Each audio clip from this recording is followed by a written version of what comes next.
and welcome to this week's Battle of the Ports and a game from two developers that not many know about. This is Risky Woods from Dynamic Software and Zeus Software. Released in 1992 for a variety of platforms, I'm not really sure what was the main target platform, but I'm thinking it was the MS-DOS version, so we'll start with that one. You play as Rohan, who is placed into Risky Woods in order to rescue the ancient monks who have been frozen in stone by the antagonist Draxos and his minions. You carry a dagger to deal with the enemies, but are able to buy new weapons at the end of each stage as long as you collect enough money. Talking of which, I'm not a fan in that you need to kneel down to collect every single coin. This is quite a pain.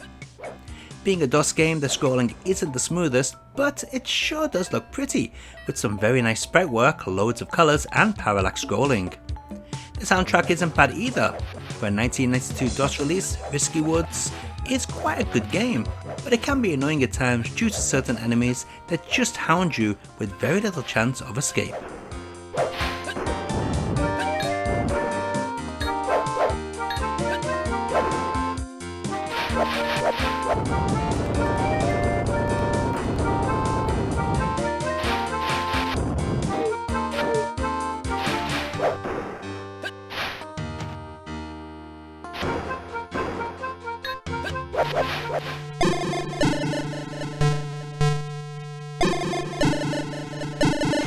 The first port is the Atari ST version, which as you can clearly see is a major downgrade from the MS-DOS version. The beautiful parallax backgrounds have now been replaced with a blended colour background, while the game overall uses less colour. The audio is also far weaker. Some may like the sound, but I'm definitely not a fan. Gameplay wise, it's pretty much the same as the DOS version, but now with added slowdown in areas. Here's hoping the following ports are better.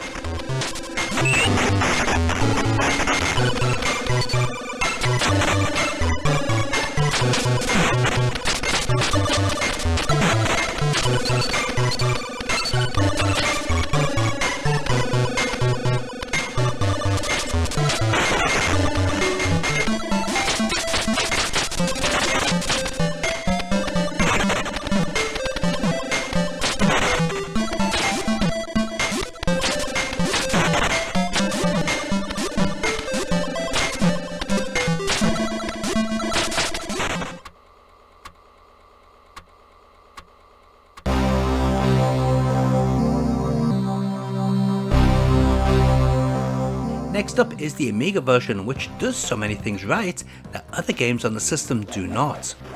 First of all, there's actually a separate jump and fire button controls. We also get music and sound effects simultaneously, and the game runs relatively full screen. But get this, the Amiga version of the game features parallax scrolling with 16 colours in the background layer, which is quite a technical effort for the system. Risky Woods works with an extensive copy list to create the complete background with sprite multiplexing. This technique was very rarely used in commercial games. The actual game has also been balanced somewhat over the DOS version. The bosses are easier to beat, and the main game enemies, while still annoying, are nowhere near as annoying as the MS-DOS version. There's quite a lot of slowdown in Amiga Risky Woods, but this can be forgiven considering just how much is going on.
we have the Mega Drive version, as the only one that runs at 60 frames per second and also has an additional layer of parallax scrolling in some stages.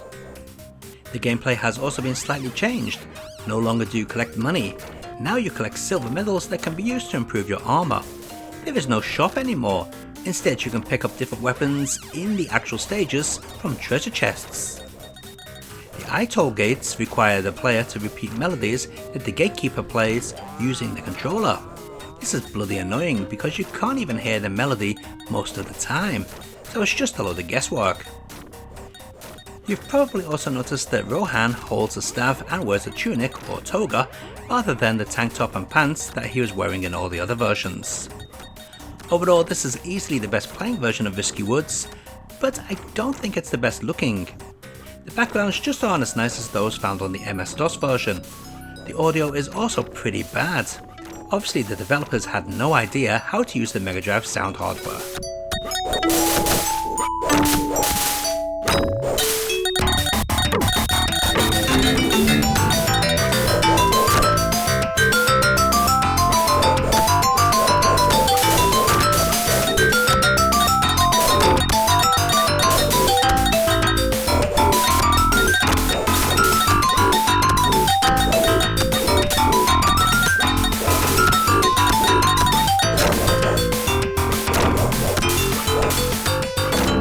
Let's take a look at all those versions of Risky Woods running side by side.